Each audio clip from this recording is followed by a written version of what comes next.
परमपिता परमात्मा पूर्ण ब्रह्म सर्वसृष्टि रचनहार कबीर परमेश्वर जी की असीम कृपा से आप जी ये सत्संग सुनने के लिए उपस्थित हुए।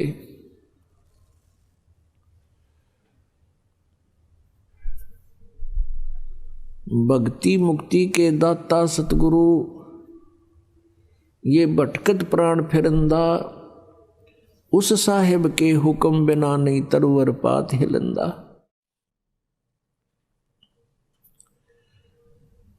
परम पूज्य परमेश्वर कबीर देव जी ये वो समर्थ भगवान हैं, वो समर्थ प्रभु हैं जिसके हुक्म बिना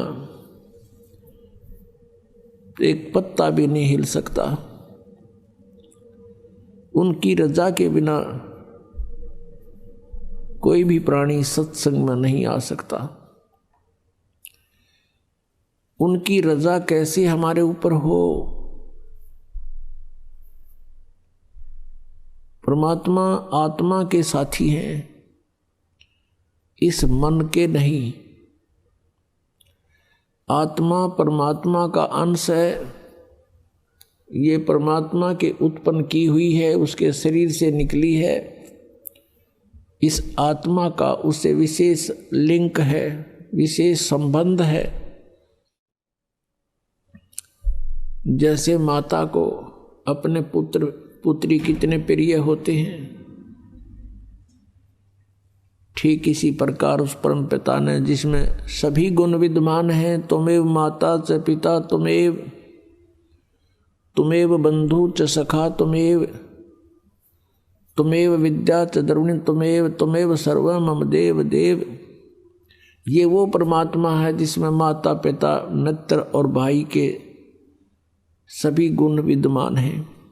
ये हमारा सच्चा पिता है, ये हमारा जनक है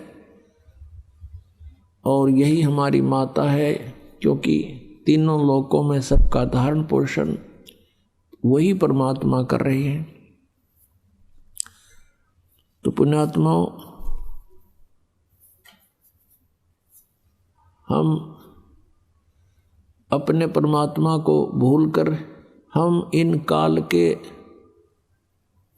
इन माया के भगवानों को याद करते रहे, पूजते रहे। अब उसकी रजा कैसे होगी? आत्मा जब रोती है परमात्मा को, ये मालिक उसके पास पहुंच जाता है। अपनात्माओं, आत्मा तो वैसे सबकी ही रोती है जब उस पे विशेष आपत्ति आ जाती है, अन्यथा ये मन के अधीन होकर के सारा जीवन वैसे ही बर्बाद कर जाता है। ये आत्मा बर्बाद कर जाती है अपने जीवन को। जब आप जी ने उपदेश ले लिया, आपका लिंक, आपका संबंध परमात्मा से विशेष तौर पर जुड़ गया। वैसे तो हम सभी भगवान की आत्माएं हैं, लेकिन जो उस मालिक से फिर से संबंध स्थापित कर लेती है, उसके ऊपर उसकी एक विशेष रजा बन जाती है। और फिर वो आत्मा सच्चे दिल से पुकारता है परमात्मा को, तो फिर उसकी रजा उस पर बनती है।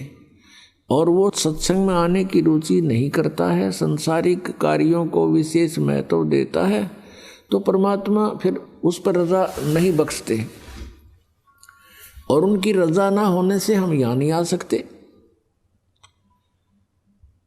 अपने आत्माओं, हम अपने पेट के लिए, एक रोजी रोटी के लिए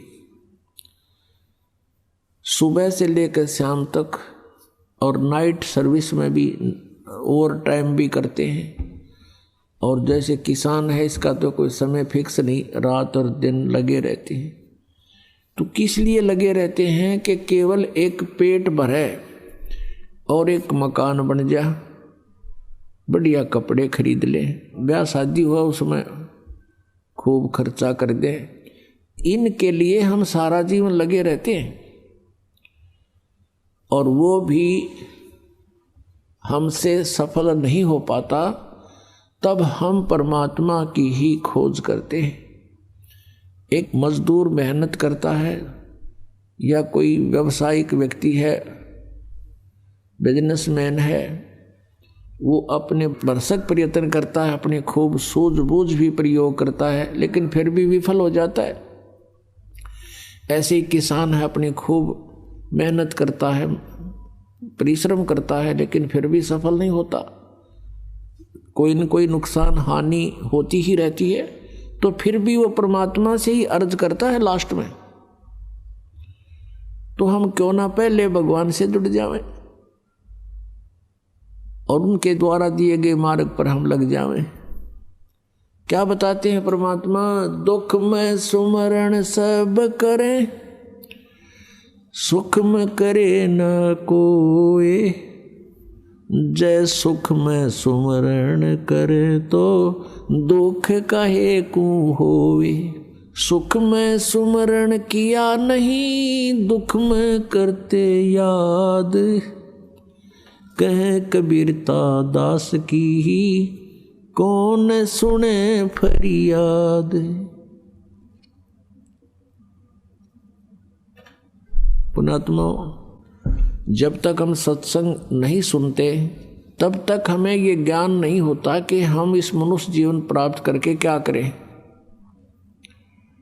सत्संग में आने से प्राणी को ज्ञान होता है। महापुरुषों के साथ बीती हुई कथाएं आपको सुनाई जाती हैं, फिर आप भी उन महापुरुषों का आचरण करते हो जिन्होंने परमात्मा पाया, और फिर अपना जीवन सफल हो जाता है।